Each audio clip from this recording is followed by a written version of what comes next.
While we were still removing buntings and nursing hangovers, Buckingham Palace was dealing with its own post-Platty Joobs consequences.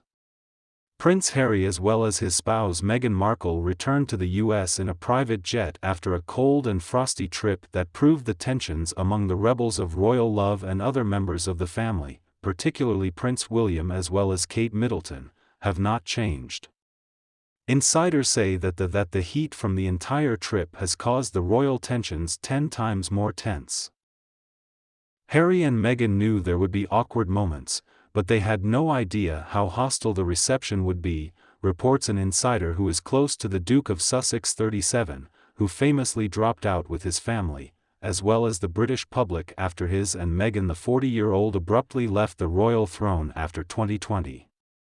The reception from the royals felt decidedly unwelcoming.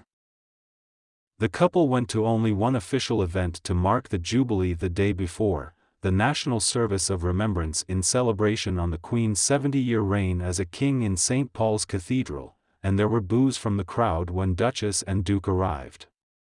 Duke and Duchess of Cambridge arrived. Being ridiculed like that was very hard for Harry to take, tells our source. He is careful not to look at the negative reviews published about them, however, there was no choice but to read it. They've been accused of squandering their popularity and becoming greedy. There was a lot of applause for them, however, they are aware that a portion people didn't want them back to celebrate their jubilee, which was painful. The next morning, Harry along with Meghan invited their family members to celebrate Lilibet's birthday and were then snubbed again.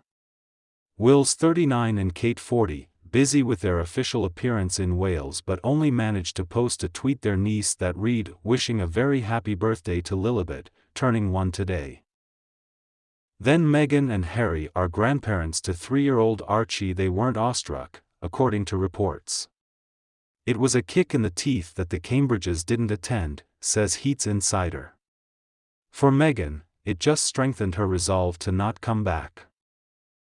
The siblings who had been close were reportedly distant from the other siblings during their well-publicized meeting in St. Paul's. They both left and arrived in separate ways, and the Sussexes were seated on the second row behind minor royals, at the other side of the cathedral, making sure that the siblings were not photographed together. There was also speculation as to a glance Kate was seen throwing towards Harry and Meghan during the ceremony as lip readers.